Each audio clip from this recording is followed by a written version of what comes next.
Hi, everybody. I'm Joe Urso, the CEO of ActivePure Technologies. Dr. Birx, I'd like to thank you for joining us as our Chief Medical and Science Advisor. It's such an honor, and we're so excited to have you and to learn and have you share with us why you believe ActivePure is an essential part of any solution to safely get America back to work, back to school, and back to life as it should be lived. Dr. Birx, you've had a stellar career, and I'd love for you to share with us um, why you were attracted to the medical profession and career. Perhaps you could share that a little Well, Joe, thank you. It's great to be here and to be with you virtually as we all work through the COVID pandemic together. That's a long answer, but I'll give you the Reader Digest version. I was a chemistry and math major and minor at Houghton College, and really doing research already as an undergraduate student, and working in organic chemistry and love physical chemistry. And so I was talking to Kodak about working for them to work on a better green dye, because back in the day, those green dyes over time would turn yellow. And I thought, wow, I could spend a whole career keeping grass from turning yellow, but maybe I should really go to do research and medicine and really do something that can contribute to the health of America. So switch gears, took my what we call the medical boards, applied to medical school, and the rest is history. bit. Dr. Birx, you are known across the world, and I certainly am one of the believers that you led the stop of the spread of AIDS pandemic with the president's emergency plan for AIDS relief. It certainly has been one of the most significant global health programs ever. Can you share a little bit of your experience with that? Yeah, so I was originally working on HIV vaccines and taking care of individuals with HIV in the military, and was doing a large clinical trial and starting a very large phase 3 trial in the Asia region, and realized that we would have to do a series of trials to really show the impact of the different vaccines that we were working on. And so turned my attention to Africa in 1998. And so actually worked on the continent doing research from that time onward. And you can't imagine the devastation in sub-Saharan Africa. Whole families, whole communities spent weekends doing funerals. And to be able to work on science and technology and this innovation of bringing vaccines to people and that critical research, and at the same time watching young family members die every day, and moms die and dads die and school teachers die, and people coming to the clinic by the wheelbarrow load, and the matrons sending them away because there really wasn't any treatment there. And to have President Bush announce this in 2003, I remember where I was. I was on the continent and I heard the announcement, and I flew home immediately because that time I was in the military and I was worried that the Army wouldn't be included in this critical plan. But I went and met with Joe O'Neill in the White House, and he included the military. And I can't tell you how incredible it was to be able to combine critical research with clinical care and to be able to save communities. And we went from saving lives and changing it from death and despair to hope and vibrancy over the next decade, and then realized that we could really take that next step and talk about controlling the pandemic.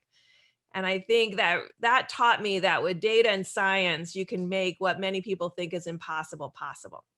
And you just have to stay focused and constantly be working towards that single goal, and you can make an incredible impact. And so today across the continent, there are 10 countries that have levels of HIV incidence now to what it was in the early 90s, before the pandemic really gained steam. And so to really see these countries capable of controlling the pandemic through working both, of course, with governments, but also at the community level with civil society. And that's been really, it's been a gift to work on HIV, TB, and to really transform and use American taxpayer dollars to make such an incredible difference and be talking about controlling a pandemic without a vaccine. I mean, we have a vaccine for COVID now, but the progress we made in sub-Saharan Africa was without a vaccine.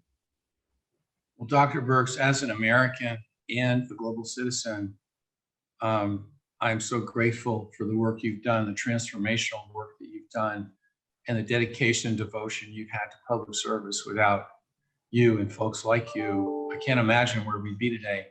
You're now entering the private sector. Can you share with us a little bit of how your new role with us fits into your goals and your dedicated life?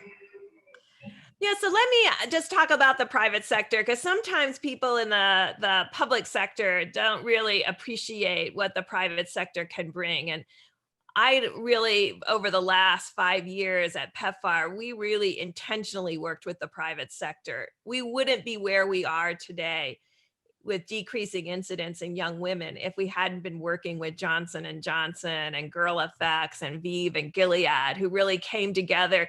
We had thorny problems that we were dealing with, and they had solutions for us. And really worked with us, really out of the goodness of their heart, to bring their intellect and their solutions. And so I think that's really the compassion and passion that you bring through ActivePure, really looking what the issues were. And the issues were from the very beginning of the company of how to make indoor air safe. And I think what you did to really study that and get FDA approval for your product in hospitals to really decrease some of these really tragic infections that occur in hospitals, and then really realizing that that could transform public and private spaces indoors. And I think what I've learned through the 40 plus years in government is when you have the privilege to work with people who are science and data driven, but also passionate about what they do and are excited to come to work every day to work on that because they believe they're providing a solution to the American people.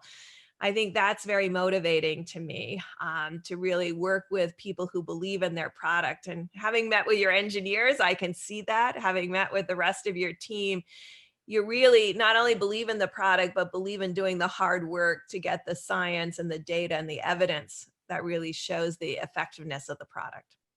Thank you, Dr. Birx. We are absolutely 100% committed and rooted in science and data and proof that can be relied on and trusted. And we're so grateful for your new leadership there with us.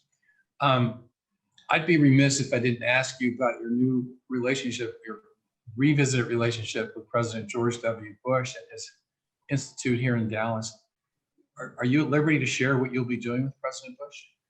Yeah, so thank you. I was really looking at how I could combine the skills I really developed in the federal government, which there's a lot of change management and really ensuring your program was really having the impact that it should have. And along that entire time, I've stayed close with the Bush Institute. President Bush and Mrs. Bush continue to drive new programs. Every time, for those of you who know the history of PEPFAR, know that the original program was prevention of mother-to-child transmission to really save babies' lives. But the president quickly realized that having the mother die, even though the baby lived, was not the way to really save that child in the long run, that children needed their moms, and that was the birth of PEPFAR. And when he heard that young women in Africa were then dying from cervical cancer, he immediately said, while he was at the Bush Institute, we have to do something about that. So I've been privileged to both work with Jim Glassman and the President and Mrs. Bush and his team at Bush Institute while in the federal government to really bring more comprehensive programs to sub-Saharan Africa. And he remains focused on that today. He has and I'm very excited about their women's program and women's leadership, veterans programs and veterans leadership. I think it really combines a lot of my passions. So yes, I'll be working with them as a senior fellow. And it's really an exciting moment for me because of their level of commitment, both to domestic issues, but also global issues. Congratulations on that as well. And you seem to be an amazing listener. I know in your role with the President's Coronavirus Task Force, you visited nearly every state. Was it maybe 44 or 45, visiting government officials and businesses across the country and learning from them how you could help them address their crises with this terrible pandemic. Do you think that this experience will help you with us in your new role with ActivePure? And perhaps could you comment on that?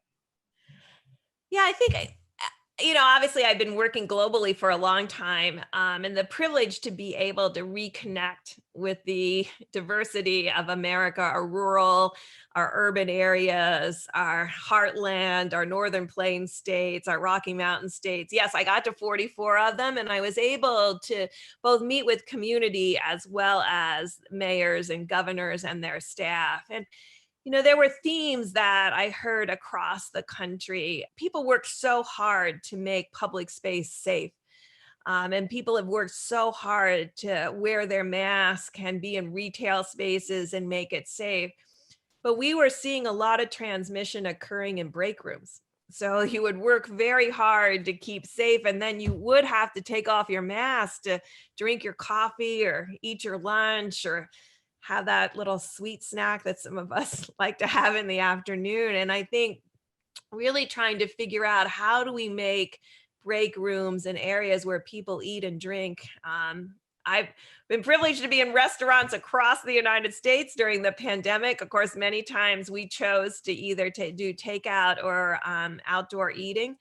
But there is a need to once again be able to have people eat indoors. In North Dakota, in the late fall, when it's 2 degrees outside, it's really not conducive to any kind of outdoor dining. And I think that's why I was looking for solutions to really what people needed, both in business and in their homes, to be able to gather again as extended family. Even, we all know with these variants that this particular coronavirus could become endemic. And until the world is vaccinated, which is going to take 18 to 24 more months, this is something we all have to deal with. And I think your technology and your adaptability of the technology, and your commitment to continue to study this and make it better every day, and it's a solution that people really are interested in and need right now. Thank you. And, I think you're aware that, speaking of break rooms, we're collaborating with the Cleveland Clinic on their break rooms and their ICU units. All of us concerned about that close quarter exposure. You've mentioned in the past cruise ships and meatpacking plants, and of course, schools and universities. Could you maybe share with our audience why you see ActivePure as being so helpful and perhaps essential to bringing people back together again? So that's a really great question. So in my travels, to be able to go to a lot of our food processing plants and really see that a lot of our food processing plants have housing for their workers and transport their workers in buses, and your technology being able to adapt to buses, be able to adapt to a household situation, a multi-generational or a communal living household, from our homeless to these areas where workers live and work together, really becomes a solution that many of these large plants are looking for. I think it was really tragic to hear in the schools and hospitals how people were getting infected in break rooms. And I think having this technology, we can't go a whole day without eating or drinking. And I think really knowing that this is a technology that will create that level of protection, that level of safety, and that studying that has really shown that, I think it's so important to me that people feel safe when their mask is off. And I think when I was traveling, I didn't feel safe when my mask was off. So I wore my mask every moment, except when I was in the car with Iram Zaidi, or who I was in a pod or bubble with, or in my own personal hotel room. And so I think really creating an opportunity for nursing homes to be able to have people eat together again, to be able to eat with their family members again, to be able to be in a space together and know and have that confidence that that space is safe. And if someone is asymptomatic, and is infected, that this is a technology that will provide that extra layer of protection. Dr. Birx, you've looked at the science across all technologies that can help eliminate and destroy this horrible pathogen. You've chosen to work with us because you see it as different in so many ways. Could you comment on that, why it's so special? I think first and foremost, you were interested in not just trapping the virus or the bacteria or the mold spores, you were interested in inactivating them. And I think that's really important to me personally, that the next step is there. And I think the other piece of it is you had already the data showing that it could be used in occupied rooms. And I think that's that's the whole point. We want to be able to be occupied and safe.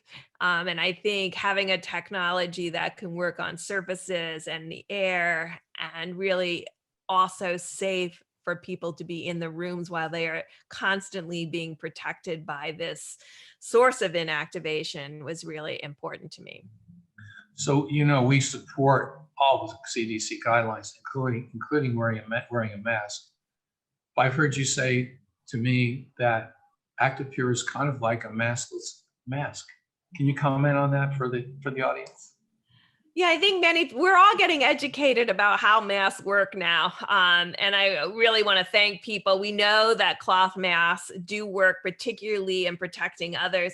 We know that these surgical masks that had those specific layers in them, the N95, the KN95, that specifically attract and trapped viruses. So this would be like if you had a viral zapper in the mask in addition to actually wearing the mask. And I think we are all committed to continuing to follow the CDC guidelines, but there will be times when we want and need to be with others without our mask on because we're eating or drinking. And there's a lot of important times that are shared over meals. I know throughout my career, having the ministers of health and prime ministers over for dinner changed the dialogue, and the progress we made over dinner was extraordinary. So there's a lot of work that needs to be done while we're sharing a meal. And I think what this technology does is it makes that possible again. You're familiar with some of the data we have on reduction of sick days prior to this pandemic and the work we're doing with Dr. Sessler at the Cleveland Clinic on our double-blind study to see what impact we can have on the reduction of surgical site infections. I've heard you say in the past that you're excited about ActivePure because you see it as being disease and pathogenic agnostic. Could you comment perhaps for our audience on what that means for them as we go beyond the pandemic?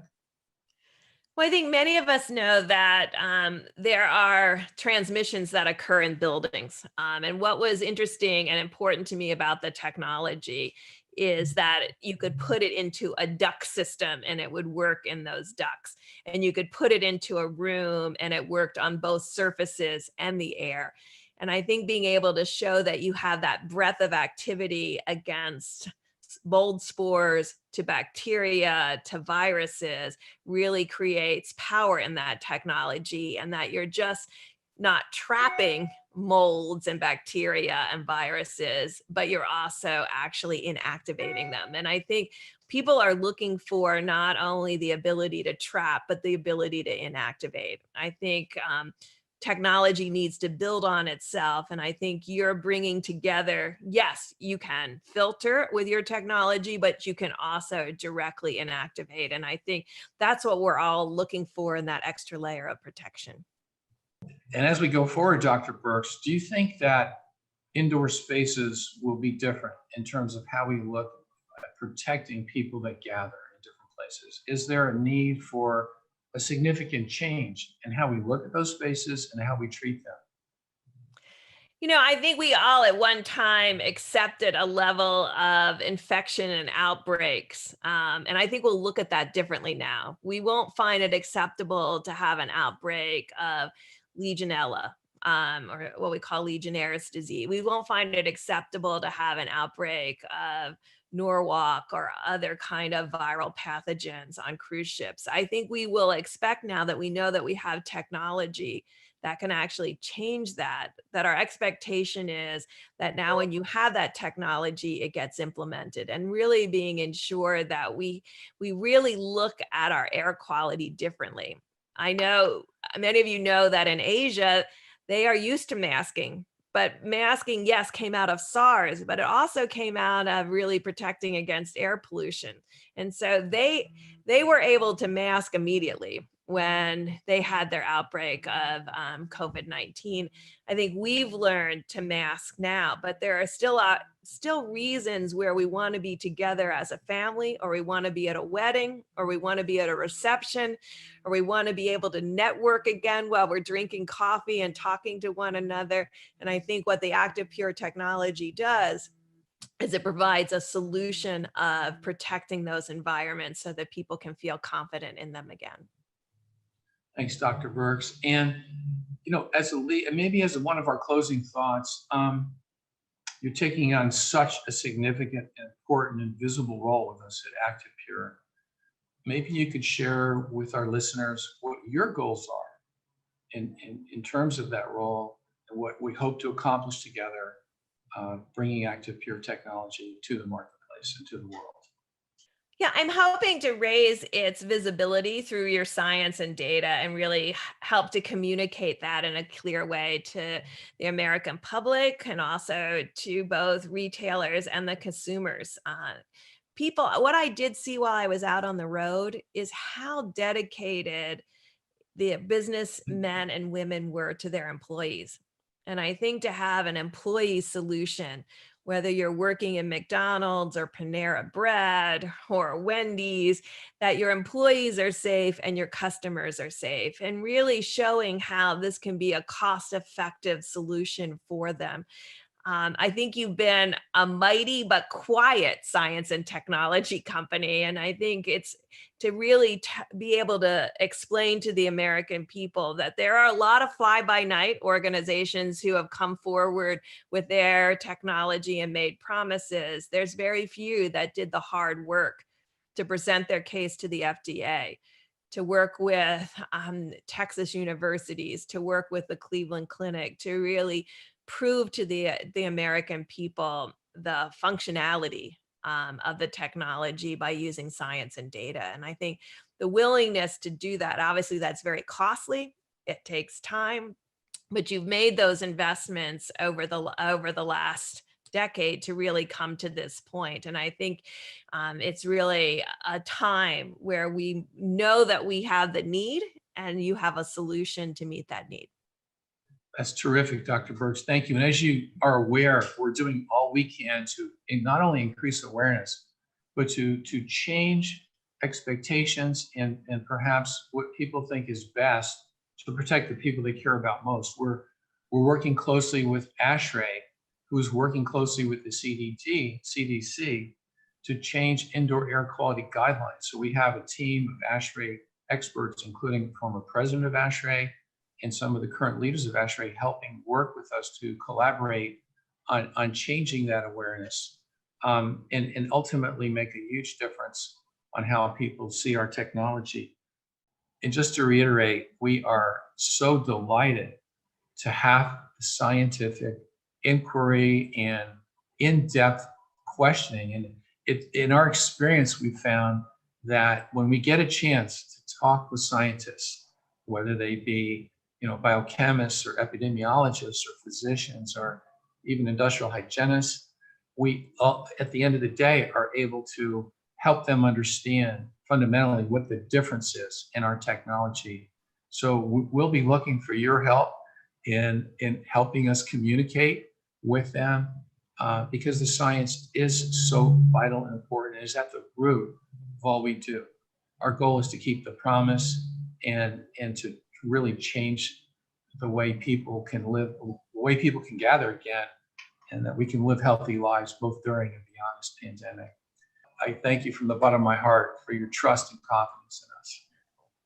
Well, let me just say one more thing, because I'm so excited about the science. Yes, we're talking about COVID right now and the variants and the importance of creating indoor safe space. But equally effective with flu and other respiratory diseases. And I think we're all going to think differently about spaces now.